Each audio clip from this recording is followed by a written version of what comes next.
The aftermath of another morning of indiscriminate shelling in Sarajevo. The body covered by a sheet is left on a street corner almost unnoticed, a part of everyday life. After 9 months of seeing pictures like this from Bosnia, first world public opinion and now the world's politicians are saying that something must be done, if necessary by force. In paying yet another visit today to the Serbian strongman Slobodan Milosevic, the UN peace envoy Lord Owen was clearly still putting some faith in negotiations as a way to end the war in Bosnia. But elsewhere it was becoming clear that peaceful options were running out and foreign military intervention was being seen as inevitable. The stakes were being raised most dramatically by the British Foreign Secretary Douglas Hurd's article for the Daily Telegraph. In it he uses the undiplomatic phrase bloody-minded cruelty of the Serbs in Bosnia and goes on, "I have always distrusted the idea of military intervention by the West to force a settlement in Yugoslavia. I still do.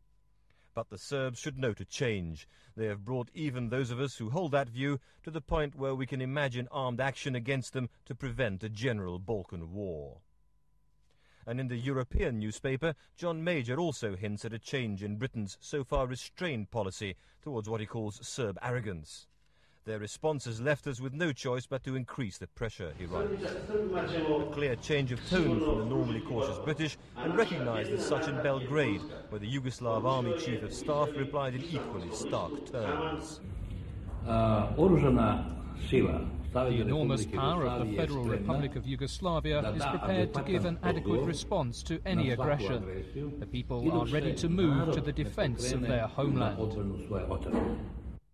The reports of Muslim forces massing for a counter-offensive in the hills above Sarajevo have still to be fully confirmed, but they've given the Serbian side political ammunition.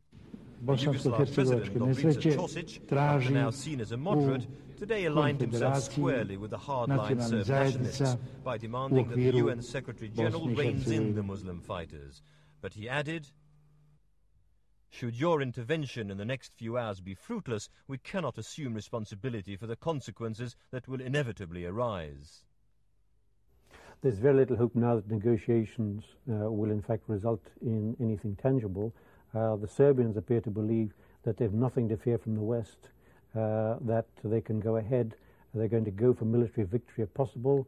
They have their eyes on Kosovo, and nothing in fact in Washington or London has scared them off that yet. The escalation of United Nations involvement in Bosnia, so far restricted to protection of aid convoys, could be at several levels. The most widely talked about option so far has been to enforce the no-fly zone. The main Bosnian Serb airbase is at Banja Luka. UN planes would overfly the entire area of Bosnia controlled by Serbs to ensure there were no violations of the ban. But if the Air Force from Serbia proper were to step in to help their Bosnian brethren, then that would render Serbia a legitimate target for UN military strikes. Any effort to enforce a no-fly zone would, I think, almost inevitably be drawn to involving Serbian territory. Basically, it would require that Serbian territory be monitored, presumably from AWACS aircraft, and then that aircraft be attacked somewhere between taking off in Serbia and their destination. Now, already the Americans have made clear that they find it rather difficult to envisage attacking aircraft only in the air, and they would prefer to attack aircraft on the ground, presumably in Serbia itself.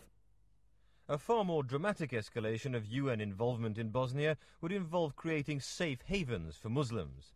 At the moment, the lion's share of the republic is controlled by the Serbs, with a smaller area to the west under Croat rule. The small pockets still held by Muslims, if turned into UN-protected areas, would have to be made secure enough to persuade hundreds of thousands of refugees that they could return safely.